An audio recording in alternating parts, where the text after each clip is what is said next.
9वीं कक्षा के लिए अगला पाठ है सागर और मेघ। लेखक हैं श्री राय कृष्णदास। यह पाठ एक संवाद यानी डायलॉग के रूप में है, जहां लेखक सागर मतलब ओशन और मेघ मतलब क्लाउड्स के गुणों यानी क्वालिटीज की चर्चा करते हैं।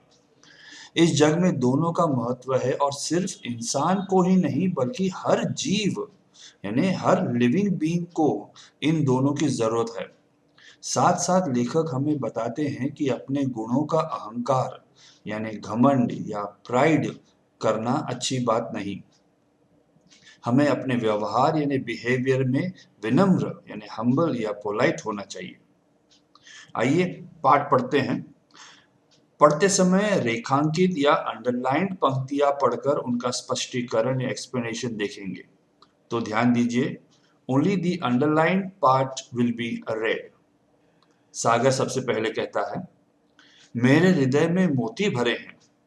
मेघ जवाब देता है, हाँ, वे ही मोती जिनके कारण हैं मेरी बूंदें। सागर और मेघ अपना अपना महत्व बताते हैं, अपनी तारीफ करते हैं। सागर कहता है कि मेरे पास मोती हैं यानी पर्ल्स हैं, तो मेघ कहता है कि मुझसे निकलने वाली वर्षा की बूंदों से तुम्हें मोती मिलते हैं। आगे बढ़ते हैं। सागर, हाँ हाँ, वही वारी जो मुझसे हरण किया जाता है, चोरी का गर्व। मेघ, हाँ हाँ, वही जिसको मुझसे पाकर बरसात की उमड़ी नदियां तुम्हें भरती हैं। सागर, बहुत ठीक, क्या 8 महीने नदियां मुझे कर नहीं देंगी? मेघ मुस्कुराया, अच्छी याद दिलाई। मेरा बहुत सा दान वे पृथ्वी के पास धरोहर रख छोड़ती हैं, उसी से कर देने की निरंतरता कायम रहती है। सागर कहता है, मेरे ही वारी यानी जल या पानी से तुम्हारी वर्षा बनती है, तो मेघ कहता है कि जिन नदियों को मैं बरसात के पानी से भरता हूं, उनसे तुम्हें पानी मिलता है। सागर कहता है कि उसमें कौन सी बड़ी बात है, ये नदियां मुझे कर यानी टैक्स भरती हैं। इस पर मेघ कहता है कि मेरे ही पानी से निरंतर यानी लगातार तुम्हें पानी मिलता है। Here the water cycle is mentioned, which we have studied in science. आगे बढ़ते हैं। सागर, वाष्पमय शरीर क्या बढ़ बढ़कर बातें करता है, अंत को तुझे नीचे गिरकर मिट्टी में मिलना पड़ेगा।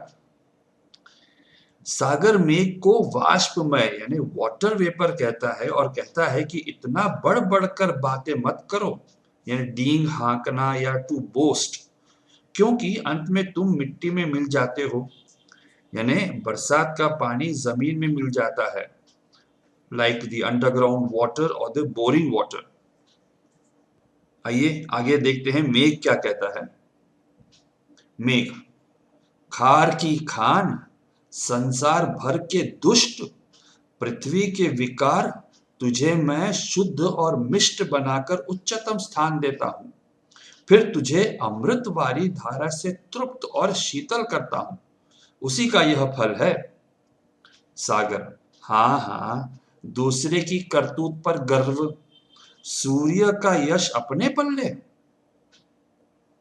मेघ सागर से कहता है कि तुम तो खार यानी सॉल्ट से भरे हो, मैं तुम्हें शुद्ध और शीतल अमृतवारी यानी अमृत या नेक्टर जैसे पानी से भरता हूं।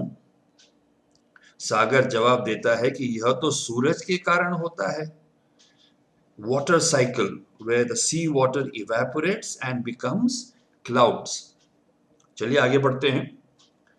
मेघ अट्टहास करता है, हा हा हा हा, क्यों मैं 4 महीने सूर्य को विश्राम जो देता हूं, वह उसी के विनिमय में यह करता है, उसका यह कर्म मेरी संपत्ति है, वह तो बदले में केवल विश्राम का भागी है।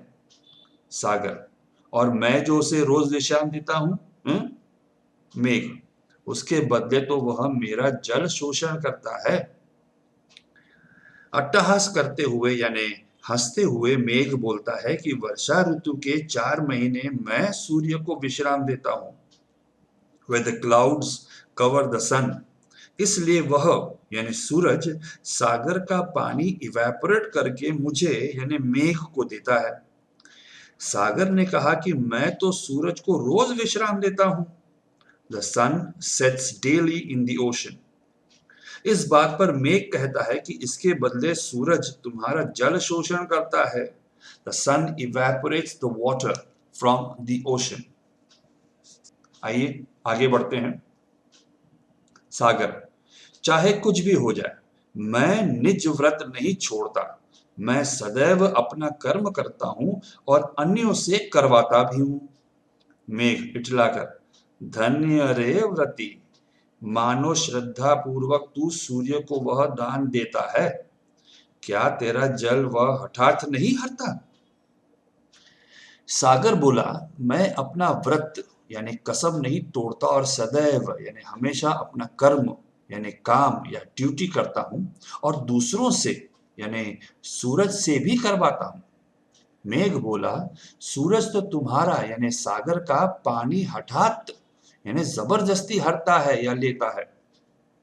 चलिए आगे देखते हैं क्या बातचीत होती है। सागर गंभीरता से, और वाड़व जो मुझे नित्य जलाया करता है तो भी मैं उसे छाती से लगाए रहता हूं।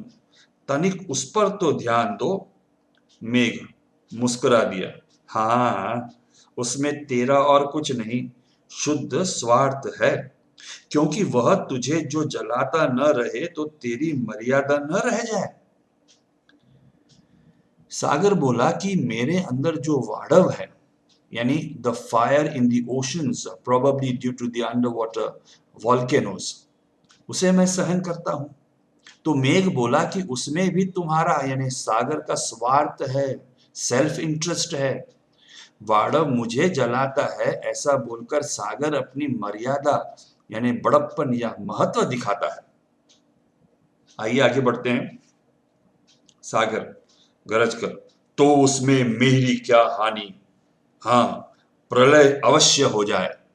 मेघ एक सांस लेकर, आह, यह हिंसा वृत्ति और क्या, मर्यादा नाश क्या कोई साधारण बात है? सागर, हो हुआ करे, मेरा आयास तो बढ़ जाएगा। मेघ, हाँ, उच्छृंखलता की इतनी बड़ाई। सागर कहता है कि मैं हूं इसलिए धरती पर वाड़व या अग्नि के कारण प्रलय यानी नुकसान या डिस्ट्रक्शन नहीं होता। इसमें मुझे कितना आयास यानी परिश्रम करना पड़ता है। इस बात पर मेघ कहता है कि तुम तो हिंसा यानी वायलेंस की बात कितनी उच्छृंखलता से यानी इन अ डिसऑर्डरली बिहेवियर से करते हो। यह अच्छी बात नहीं है। चलिए आगे देखते हैं। सागर, अपनी ओर तो देख, जो बादल होकर आकाश भर में इधर से उधर मारा मारा फिरता है। मेघ, धन्य तुम्हारा ज्ञान। मैं यदि सारे आकाश में घूम फिर के संसार का निरीक्षण न करूं और जहां आवश्यकता हो जीवन दान न करूं तो रसा निरस हो जाए, उर्वरा से वंध्या हो जाए। सागर मेघ की बुराई करते हुए कहता है कि तुम यानी मेघ तो आकाश में मारे मारे फिरते हो, यानी बिना काम के यहां वहां घूमना। इसका उत्तर देते हुए मेघ बोला कि आकाश में घूमकर पूरे संसार का निरीक्षण यानी ध्यान रखना वो काम करता हूं। जहां पानी की जरूरत है वहां बरसता हूं, नहीं तो यह धरती वंध्या यानी अनफर्टाइल या सूखी हो जाए। आगे देखते हैं मेघ क्या बात करता है। तू नीचे रहने वाला ऊपर रहने वालों के इस तत्व को क्या जाने।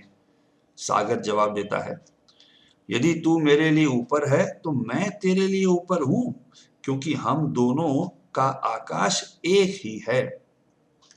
मेघ सागर से कहता है कि तू मेरे तत्व यानी मेरी बात को नहीं समझेगा क्योंकि तू नीचे रहता है। इस पर सागर कहता है कि हम दोनों का आकाश एक ही है, तो वास्तव में मैं तेरे लिए ऊपर हूं। आगे देखते हैं। मेघ, हाँ, निस्संदेह ऐसी दलील वे ही लोग कर सकते हैं जिनके हृदय में कंकड़ पत्थर और शंख घोंगे भरे हैं।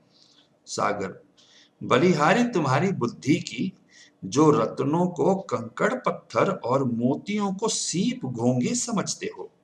मेघ, तुम्हारे भीतर रत्न बचे कहाँ हैं?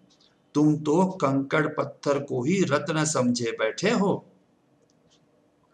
मेघ बोलता है कि तेरे अंदर यानी सागर के अंदर कंकड़ पत्थर आदि बेमतलब यानी यूजलेस चीजें भरी हैं। सागर जवाब देता है कि वे कंकड़ पत्थर नहीं, कीमती रत्न या ज्वेल्स और मोती यानी पर्ल्स हैं। उस पर मेघ बोलता है कि अब तुम्हारे अंदर रत्न कहाँ बचे हैं? अभी तो सिर्फ कंकड़ पत्थर ही हैं जिन्हें तू यानी सागर रत्न समझता है। आइए आगे बढ़ते हैं। सागर, और मनुष्य जो इन्हें निकालने के लिए नित्य इतना श्रम करते हैं तथा प्राण खोते हैं। तो मेघ जवाब देता है, वे स्पर्धा करने में मरे जाते हैं। सागर कहता है कि मनुष्य जिन्हें निकालने में नित्य श्रम यानी हमेशा मेहनत करते हैं और प्राण खोते हैं यानी जान देते हैं, तो वे रत्न ही होंगे।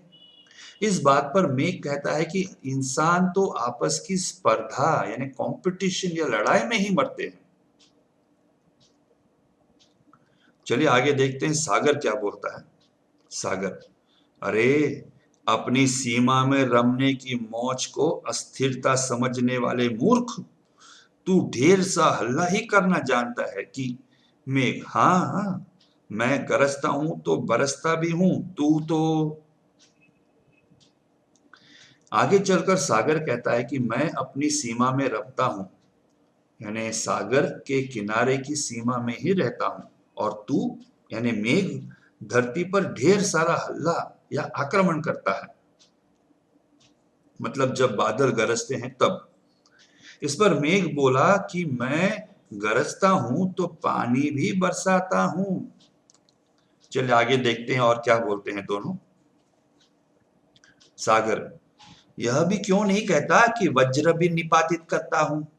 मेघ, हाँ, आतताइयों को समुचित दंड देने के लिए। सागर, कि स्वतंत्रों का पक्ष छेदन करके उन्हें अचल बनाने के लिए। सागर एकदम मेघ से बोला कि तू लोगों पर वज्र निपातित करता है यानी बिजली या लाइटनिंग गिराता है। इस पर मेघ ने जवाब दिया कि हाँ, मैं बिजली गिराता हूं, पर धरती पर रहने वाले आतताइयों यानी अत्याचारियों और पापी लोगों को उचित दंड या पनिशमेंट देने के लिए। हाँ हाँ, सागर बोला, तू यानी मेघ तो संसार के स्वतंत्र लोगों को छेदन यानी अलग करके, जैसे बाढ़ के पानी से उन्हें अचल बनाता है या उनकी आजादी छीनता है। चलिए और आगे देखते हैं। मेघ, हाँ, तू संसार को दीन करने वाली उच्छृंखलताओं का पक्ष क्यों न लेगा? तू तो उन्हें छिपाता है ना। सागर, मैं दीनों की शरण अवश्य हूं।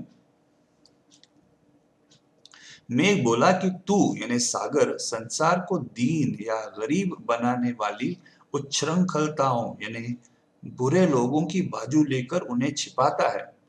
मेघ शायद यहाँ पायरेट्स या समुद्री डाकू की बात कर रहा है। इस पर सागर बोला कि मैं दीन या गरीब को शरण देता हूं, सहारा देता हूं। चलिए और आगे देखते हैं। मेघ, सच है, अपराधियों के संगी, यही दीनों की सहायता है कि संसार के उत्पातियों और अपराधियों को जगह देना और संसार को सदैव भ्रम में डाले रहना। सागर, दंड उतना ही होना चाहिए कि दंडित चेत जाए, उसे त्रास हो जाए। अगर वह अपाहिज हो गया तो। मेघ बोला कि तू अपराधियों यानी पायरेट्स का संगी है यानी उन्हें साथ देता है और संसार को सदैव या हमेशा भ्रम में डालता है यानी गलत या झूठ बोलता है।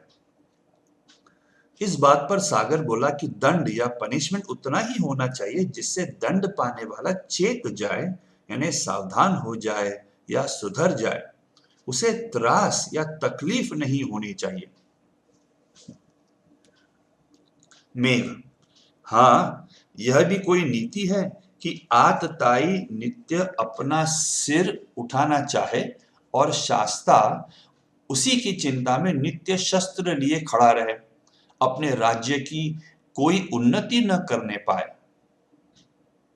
मेघ बोला कि यह कैसी नीति यानी नियम कि आतताई यानी अत्याचारी अपना सिर उठाना चाहे यानी कोई गलत काम करना चाहे तो शास्ता यानी रूलर्स हमेशा उसी चिंता में रहे या उसी तैयारी में रहे और अपने राज्य की उन्नति न कर पाए, उस पर ध्यान न दे पाए। चलिए आगे देखते हैं क्या होता है। सागर: भाई, अपने क्रोध को शांत करो। क्रोध में बात बिगड़ती है क्योंकि क्रोध हमें विवेकहीन बना देता है।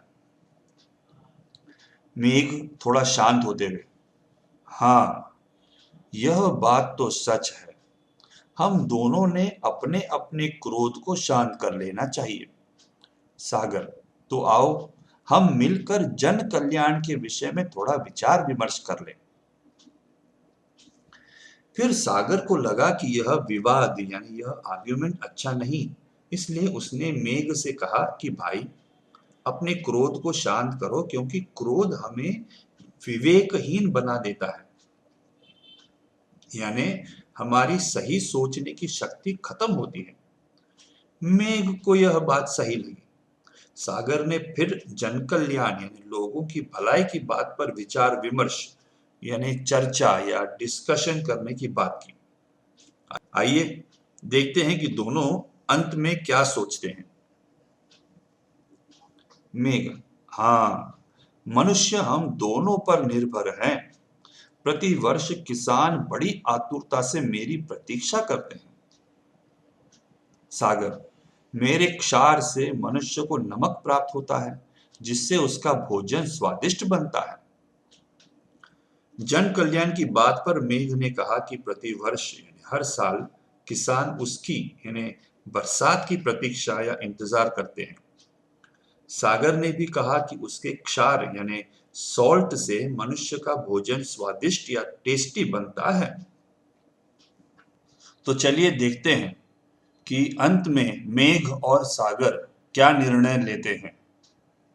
मेघ: सागर भाई, हमें कभी आपस में उलझना नहीं चाहिए। सागर: आओ प्रतिज्ञा करते हैं कि हम अब कभी घमंड में एक दूसरे को अपमानित नहीं करेंगे बल्कि मिलकर जन कल्याण के लिए कार्य करेंगे। मेघ: मैं नदियों को भर भर तुम तक भेजूंगा। सागर: मैं सहर्ष उन्हें उपकार सहित ग्रहण करूंगा। अंत में दोनों ने यह तय यानी डिसाइड किया कि वे आपस में उलझेंगे नहीं यानी झगड़ेंगे नहीं।